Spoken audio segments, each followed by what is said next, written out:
Job ready Bharat में आपका स्वागत है। वीडियो अच्छा लगे तो सब्सक्राइब जरूर कीजिएगा। आज के इस खास सेशन में आप सभी का स्वागत है। आज हम तत्सम और तद्भव के बारे में विस्तार से पढ़ने वाले हैं। जी बिल्कुल। इसलिए वीडियो को लास्ट तक जरूर देखें। हाँ, क्योंकि व्याकरण एक ऐसा हिस्सा है जो काफी स्कोरिंग होता है। चलिए इसे विस्तार से समझते हैं। देखिए, आज का ये गहन अध्ययन सत्र विशेष रूप से उन सभी विद्यार्थियों के लिए है जो यूपीएससी, एसएससी या स्टेट पीसीएस जैसी गंभीर परीक्षाओं की तैयारी में लगे हुए हैं। तो चलिए इस व्याकरणिक यात्रा की शुरुआत करते हैं। इसे समझने के लिए दिमाग में एक बेहद विशाल और प्राचीन पेड़ की कल्पना करनी होगी। एक बहुत बड़े पेड़ की कल्पना। भाषा का विकास ना बिल्कुल एक पेड़ की तरह ही होता है। इस पेड़ की जो सबसे गहरी, मजबूत और जो सबसे पुरानी जड़ें हैं, उन्हें हम संस्कृत मान सकते हैं। जी। और जो तना ऊपर की ओर बढ़ता है, जिसकी अनगिनत हरी भरी शाखाएं और पत्तियां आज हवा में लहरा रही हैं, वो हमारी आज की हिंदी है। ये पेड़ वाला उदाहरण ना सिर्फ एक डिजाइन या कल्पना नहीं है, मतलब ये भाषा के पूरे सफर को बहुत ही वैज्ञानिक तरीके से दर्शाता है। बिल्कुल। किसी भी विशाल पेड़ का पूरा आधार उसकी जड़ें ही होती हैं, तो हिंदी भाषा का जो पूरा अस्तित्व है उसका पोषण संस्कृत रूपी जड़ों से ही हुआ है। बिना जड़ों के तो पत्तियों का कोई अस्तित्व होता नहीं है। दोनों आपस में बहुत गहराई से जुड़े हुए हैं। हाँ, बताइए। कि इस पेड़ की पत्तियों पर आज भी कुछ ऐसे शब्द मौजूद हैं जो सीधे जड़ों से निकले हैं, आज भी, और बिना कोई रूप बदले आज तक कायम है, एकदम शुद्ध रूप में। जी। उदाहरण के लिए देखिए, सूर्य, चंद्र, अग्नि, वायु, पृथ्वी और जल। ये ऐसे शब्द हैं जो हजारों साल पहले जैसे बोले जाते थे, आज भी बिल्कुल उसी शुद्ध रूप में आधुनिक हिंदी में इस्तेमाल हो रहे हैं। इन्होंने वक्त के साथ अपना स्वरूप बिल्कुल नहीं बदला है। क्रोनोलॉजिकल क्रम में देखें तो ये सफर सबसे पहले संस्कृत से शुरू होता है, लेकिन संस्कृत वहीं रुक नहीं गई। हाँ, भाषा तो बहती रहती है। सही कहा। समय के साथ ये पाली भाषा में परिवर्तित हुई, फिर पाली से प्राकृत का जन्म हुआ। प्राकृत ने आगे चलकर अपभ्रंश का रूप लिया। वो भाषा विकसित हुई जिसे आज हम आधुनिक हिंदी के रूप में बोलते और लिखते हैं। ये सफर वाकई में किसी लंबी नदी के बहाव जैसा लगता है, जो एकदम पहाड़ों से निकलती है और मैदानी इलाकों तक आते आते कई बार अपना रूप और अपनी गति बदलती है। एकदम सटीक तुलना है ये। और यहीं पर एनसीईआरटी के कुछ बहुत ही महत्वपूर्ण की पॉइंट्स आते हैं जिन पर हमें जोर देना चाहिए। बिल्कुल, एनसीईआरटी बेस है हमारा। जी। पहला बिंदु ये है कि भाषा का विकास कोई रातों रात होने वाली घटना नहीं है। ये एक अत्यंत धीमी और निरंतर चलने वाली प्रक्रिया है। हाँ, भाषा कभी स्थिर नहीं रहती। सही बात है। ये लोगों की सुविधा के अनुसार अपना रास्ता खुद बनाती है। और दूसरा सबसे अहम बिंदु ये है कि हिंदी के अधिकांश शब्द मूल रूप से संस्कृत से ही आए हैं। इस पॉइंट को याद रखना बहुत जरूरी है। तो इसी आधार पर आइए इस चर्चा के पहले मुख्य स्तंभ को समझते हैं कि आखिर तत्सम शब्द क्या है। परिभाषा देखते हैं। अगर हम तत्सम शब्द को व्याकरण की दृष्टि से तोड़ें तो ये दो हिस्सों से मिलकर बना है। पहला तत् और दूसरा सम। तत् का मतलब होता है उसके और सम का मतलब होता है समान, यानी संस्कृत के समान। जी। तो इसका सीधा सा अर्थ क्या है? इसका सीधा सा अर्थ ये है, जैसा कि एनसीईआरटी भी अपनी किताबों में बहुत स्पष्ट करता है, कि ये संस्कृत के वे मूल शब्द हैं जो हिंदी में बिना किसी परिवर्तन के प्रयुक्त होते हैं। मतलब ज्यों के त्यों। बिल्कुल, ज्यों के त्यों। इसे ऐसे समझा जा सकता है जैसे कोई प्राचीन मुकुट हो। एक मुकुट हमेशा अपना मूल, शाही और शुद्ध रूप बनाए रखता है ना, उसे बदला नहीं जाता। हाँ, उसकी चमक वही रहती है। ठीक वैसे ही ये तत्सम शब्द अपना प्राचीन स्वरूप कभी नहीं बदलते। इसके उदाहरणों को सुनकर ही ये बात महसूस की जा सकती है, जैसे अग्नि, सूर्य, मयूर, आम्र।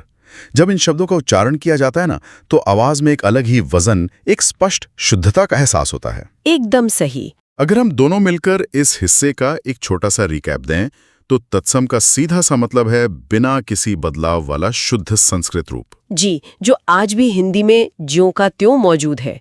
जो शब्द हमारे प्राचीन ग्रंथों में दर्ज थे, वे आज भी उसी शान के साथ हमारी साहित्यिक और दैनिक भाषा का हिस्सा हैं। अब बात करते हैं हमारे दूसरे मुख्य स्तंभ के बारे में। तद्भव शब्द क्या है? तद्भव। तद्भव को भी अगर हम तोड़कर देखें तो ये बनता है तत् प्लस भव। तत् का मतलब है उससे और भव का मतलब है उत्पन्न। यानी ऐसे शब्द जो संस्कृत से उत्पन्न हुए हैं या परिवर्तित होकर बने हैं। बिल्कुल। यहाँ एनसीईआरटी का जो नियम है ना, वो बहुत व्यवहारिक है। तद्भव वे शब्द हैं जो समय और उच्चारण की सुविधा के साथ धीरे धीरे बदल गए हैं। देखिए, मानव स्वभाव की ये फितरत होती है कि वो हर चीज को अपने लिए आसान बनाना चाहता है। जो शब्द बोलने में थोड़े कठिन लगते थे या जिनमें अधिक ऊर्जा लगती थी, उन्हें आम जनमानस ने अपनी सुविधा और बोलचाल के अनुसार ढाल लिया। इस बदलाव को प्रकृति के एक बहुत ही सुंदर प्रैक्टिकल उदाहरण से समझा जा सकता है। जिस तरह एक कैटरपिलर समय के साथ पूरी तरह से बदलकर एक खूबसूरत तितली बन जाता है, वैसे ही भारी भरकम शब्द भी अपना रूप बदलकर सरल हो जाते हैं। जैसे अग्नि बोलने में थोड़ा जोर लगता है, जीभ को थोड़ी मेहनत करनी पड़ती है, तो समय के साथ आम लोगों ने इसे बदलकर आसान सा शब्द आग बना दिया। अग्नि से आग। इसी तरह सूर्य ने एक लंबा सफर तय किया और आम बोलचाल में यह सूरज बन गया। ये बहुत ही स्वाभाविक प्रक्रिया है। परीक्षाओं का विश्लेषण करने पर ये एकदम स्पष्ट होता है कि आज का हमारा मुख्य फोकस सिर्फ और सिर्फ तत्सम और तद्भव के नियमों पर ही होना चाहिए। हाँ, क्योंकि प्रतियोगी परीक्षाओं में सबसे ज्यादा प्रश्न यहीं से बनते हैं। बिल्कुल। और व्याकरण के विकल्पों में सबसे ज्यादा कंफ्यूजन भी इन्हीं दो श्रेणियों के बीच पैदा होता है। तो चलिए बिना किसी देरी के उन नियमों की गहराइयों में चलते हैं जो परीक्षा में एक संजीवनी बूटी का काम करते हैं। चलिए शुरू करते हैं। हमारा नियम नंबर 1 है क्ष का रूपांतरण। नियम यह कहता है कि प्राय तत्सम शब्दों में क्ष यानी क्षत्रिय वाला क्ष का प्रयोग होता है, और जब ये तद्भव में बदलता है तो ख या छ बन जाता है। यहाँ सबसे दिलचस्प बात यह है कि ये बदलाव पूरी तरह से उच्चारण विज्ञान पर आधारित है। क्ष बोलना थोड़ा जटिल काम है। इसके लिए जीभ को तालु से एक विशेष तरीके से टकराना पड़ता है। बिल्कुल। जब आम लोगों ने इसे दैनिक जीवन में बोलना शुरू किया तो उन्होंने इस जटिल ध्वनि को तोड़कर सरल कर लिया। भारी वर्ण टूटकर हल्के ख या छ में बदल गया। इसे उदाहरणों के साथ धीरे धीरे बोलकर महसूस किया जा सकता है।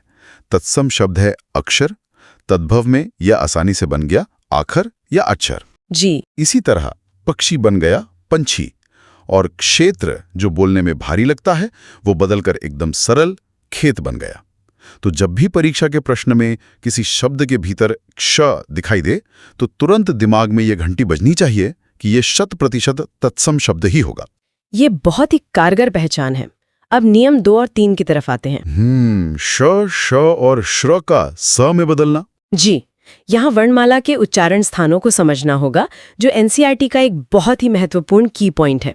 संस्कृत या कहें तत्सम शब्दों में तालव्य श और मूर्धन्य श का प्रयोग अधिक होता है। तालव्य मतलब जीभ तालु को छुए। बिल्कुल।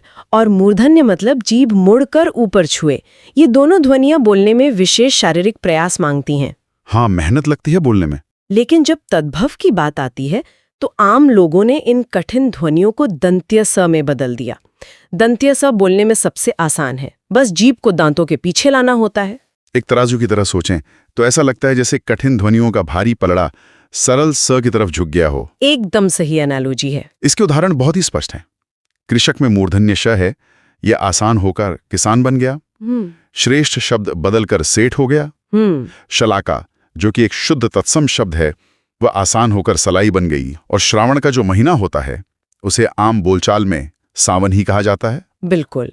अब नियम 4 को देखते हैं। यहां मैं परीक्षा के नजरिए से एक बहुत ही शानदार क्विक टिप देना चाहूंगा। जी जरूर। टिप यह है कि अगर कोई शब्द ब यानी बकरी वाले ब से शुरू होता है तो उसके तद्भव होने की संभावना काफी अधिक होती है। ये टिप तो परीक्षा में समय बचाने के लिए एकदम अचूक है। तत्सम शब्दों में व यानी वजन वाले व की प्रधानता होती है। बिल्कुल। जब वो शब्द तद्भव रूप में यात्रा करता है तो अक्सर ब में परिवर्तित हो जाता है। उदाहरण के लिए वन तत्सम है और बन तद्भव है। विवाह शब्द सरल होकर ब्याह बन गया। वानर शब्द से बंदर हो गया। एग्जाम में यहां से डायरेक्ट क्वेश्चन आ सकता है। इसलिए ये व और ब का जो फर्क है ना, ये दिमाग में बिल्कुल स्पष्ट होना चाहिए। अब आगे बढ़ते हैं नियम 5 की ओर। जी। ये री और र की शक्ति से जुड़ा नियम है और बहुत ही ठोस है। यह नियम स्पष्ट करता है कि री वर्ण जैसे ऋषि वाला री और र के जो संयुक्त रूप होते हैं, जैसे किसी शब्द के ऊपर लगने वाला रेफ या अक्षरों के पैरों में लगने वाला पदेन, ये सदैव तत्सम शब्दों में ही आते हैं। हमेशा तत्सम में। जी। यहाँ एनसीईआरटी का एक बहुत ही गहरा बिंदु ये है कि आधुनिक हिंदी में री की जो मूल ध्वनि है वो लगभग समाप्त हो चुकी है। अब इसका उच्चारण री यानी र पर छोटी ई की मात्रा की तरह किया जाने लगा है। हाँ, हम ऋषि को र में छोटी ई लगाकर ही बोलते हैं आजकल। जी बिल्कुल। इसलिए जहां भी ये अपने मूल री रूप में लिखा हुआ दिखे, वो अनिवार्य रूप से संस्कृत का ही शब्द होगा। इसके कुछ बेहतरीन उदाहरण देखते हैं। पहले री के प्रयोग वाले शब्द। कृतग्रह एक भारी तत्सम शब्द है। इसका आसान तद्भव रूप है कचहरी। घृत से आम बोलचाल का शब्द बना घी। जी। भ्रातृ से बना भाई। जी। अब र के रेफ और पदेन वाले रूप देखते हैं। आम्र में म के नीचे जो र लगा है वो पदेन है, इससे बना आम। जी। रात्रि में त्र है, इससे बना रात। इन नियमों को समझना तो एकदम भाषा के गणित को समझने जैसा है। अब नियम 6 की बात करते हैं। ये नियम बहुत से विद्यार्थियों का पसंदीदा होता है क्योंकि इसे पहचानना सबसे आसान है। हाँ, ये एकदम साफ दिखता है। बिल्कुल। ये अनुस्वार यानी अंग की बिंदी और चंद्र बिंदु यानी आधा चांद और बिंदी के बीच का अंतर है। सबसे महत्वपूर्ण नियम यह है कि चंद्र बिंदु का प्रयोग हमेशा और हमेशा तद्भव में ही होता है। हमेशा तद्भव में। जी। और यदि चंद्र बिंदु के विपरीत कहीं अनुस्वार या पंचमाक्षर का प्रयोग हो तो वो शब्द तत्सम होता है। ये तथ्य अपने आप में बहुत ही रोचक है। बहुत रोचक है। चंद्र बिंदु हिंदी भाषा की अपनी खुद की खोज है। ये आम लोगों के उच्चारण से विकसित हुआ है। इसलिए क्योंकि ये पूरी तरह से हिंदी की अपनी देन है, ये हमेशा तद्भव शब्दों में ही पाया जाएगा। जी हाँ। ये किसी भी शब्द को पहचानने की एक अचूक चाबी है। जी हाँ। उदाहरण से इसे एकदम पक्का कर लेना चाहिए। चंद्र शब्द जो कि तत्सम है, जिसमें अनुस्वार है, वो तद्भव में आकर चंद्र बिंदु के साथ चांद बना। कंटक से बना कांटा, अंधकार से बना अंधेरा। जहां भी शब्द के ऊपर चंद्र बिंदु दिखे, बिना किसी संकोच के उसे तद्भव मान लेना है। अब नियम 7 पर आते हैं। यह नियम त्र और अन्य संयुक्त व्यंजनों की बात करता है। मुख्य रूप से जब तत्सम का त्र तद्भव में जाता है तो वो त बन जाता है। जी।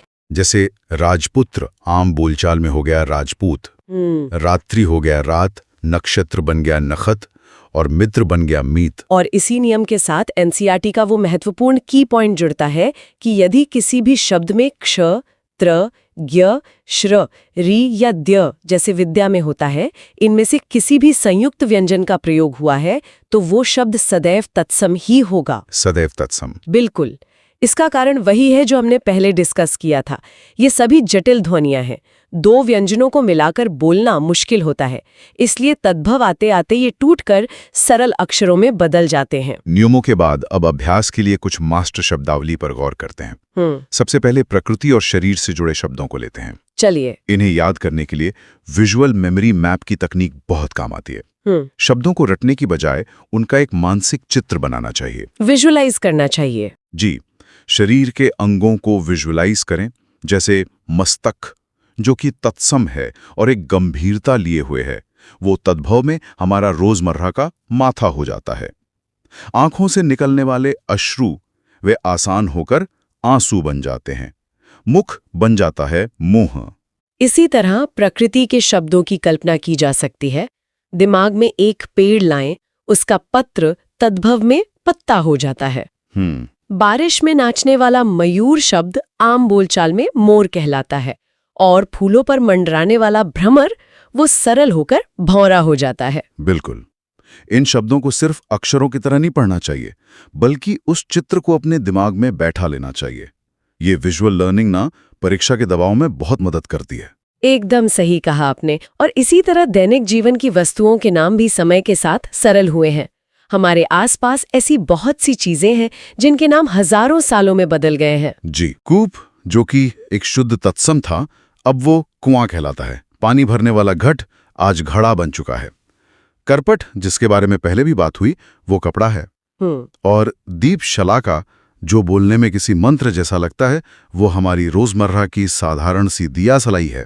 अगर दैनिक वस्तुओं के नाम कैसे समय के साथ सरल हुए, इसका एक छोटा सा रीकैप दिया जाए तो ये स्पष्ट होता है कि हमारे पूर्वजों ने भाषा को हमारे लिए कितना सुविधाजनक बना दिया है। हाँ, कितना आसान कर दिया है। जो शब्द बहुत भारी भरकम लगते थे, वो हमारे घरों और आंगनों में आते आते एकदम अपने से और एकदम सरल हो गए। ये सफर वाकई अद्भुत है। अब समय है एक क्विक रिवीजन का, जिसे हम दी अल्टीमेट चीट शीट कह सकते हैं। ये बहुत जरूरी है। परीक्षा के दिन यही त्वरित रिवीजन सबसे ज्यादा काम आता है। एकदम सही।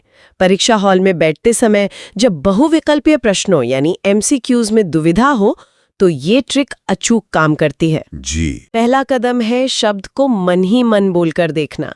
यदि शब्द बोलने में कठिन लगे, उसमें संयुक्त अक्षर हो और वो प्राचीन संस्कृत जैसा महसूस हो तो वो 100% तत्सम है।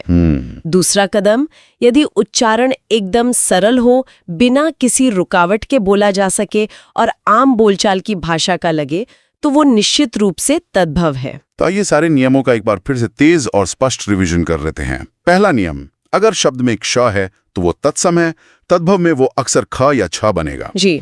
दूसरा, श, श और श्र तत्सम की पहचान है, तद्भव में ये सभी सरल स बन जाते हैं। बिल्कुल। तीसरा, तत्सम में व आता है जबकि तद्भव में अक्सर ब आता है। चौथा, री की मात्रा या र के रेफ और पदेन रूप हमेशा तत्सम होते हैं। सही। पांचवा, चंद्रबिंदु जहां भी दिखे त्र अक्षर हमेशा त में बदलता है। और अंत में कोई भी संयुक्त व्यंजन तत्सम की ही पक्की निशानी है। बहुत ही बेहतरीन सारांश। अब इस चर्चा के निष्कर्ष पर आते हैं। NCERT के मुख्य बिंदुओं के आधार पर अगर आज के इस पूरे सत्र को समेटें तो 3 सबसे महत्वपूर्ण बातें निकलकर आती हैं। जी, बताइए। पहली, तत्सम का अर्थ है शुद्ध संस्कृत रूप, बिल्कुल ज्यों का त्यों। दूसरी, तद्भव का अर्थ है उच्चारण की सुविधा के लिए समय के साथ बदला हुआ सरल रूप। और तीसरी सबसे खास बात यह है कि अगर इन नियमों और इसके पीछे के विज्ञान को समझ लिया जाए तो हजारों शब्दों की लिस्ट को रटने की आवश्यकता ही हमेशा के लिए समाप्त हो जाती है। व्याकरण को लॉजिक से समझना ही इस पूरे अध्ययन का असली सार है। मेरी अंतिम सलाह भी यही होगी। भाषा के नियमों को कभी रटा नहीं जा सकता। आज जो ये नियम समझे गए हैं, ये केवल सुनकर याद रखने के लिए नहीं है। बिल्कुल नहीं। सभी विद्यार्थियों से मेरा आग्रह है कि एक नोटबुक में इन नियमों को अपने हाथों से लिखें और अभ्यास करें। पुराने प्रश्न पत्रों से शब्दों को निकालें और इन नियमों की कसौटी पर कस कर देखें। जी। अभ्यास करने से ही ये ज्ञान परीक्षा के लिए पक्का हो पाएगा और कंफ्यूजन की कोई गुंजाइश नहीं रहेगी। ये एक बहुत ही व्यवहारिक सलाह है। बातों ही बातों में ये सोचना कितना अद्भुत लगता है कि आज भी रोजमर्रा की जिंदगी में बिना जाने ही हम हजारों साल पुराने संस्कृत शब्दों का इस्तेमाल कर रहे हैं। सच में ये बहुत गहरी बात है। जब पानी को जल कहा जाता है या हवा को वायु, तो जाने अनजाने में उन प्राचीन पूर्वजों की ध्वनि को दोहराया जा रहा होता है। भाषा सिर्फ संवाद करने का एक जरिया भर नहीं है, ये तो इतिहास का एक ऐसा जीवंत हिस्सा है जो हर दिन हमारे होठों पर जिंदा रहता है। बहुत ही सुंदर विचार। इस गहरे विचार के साथ हम आज के इस सत्र को यहीं समाप्त करते हैं। अगर आपको ये वीडियो पसंद आया हो तो वीडियो को लाइक करें, चैनल को सब्सक्राइब करें और बेल आइकन को जरूर दबाएं ताकि ऐसे ही महत्वपूर्ण वीडियो आपको मिलते रहें। धन्यवाद।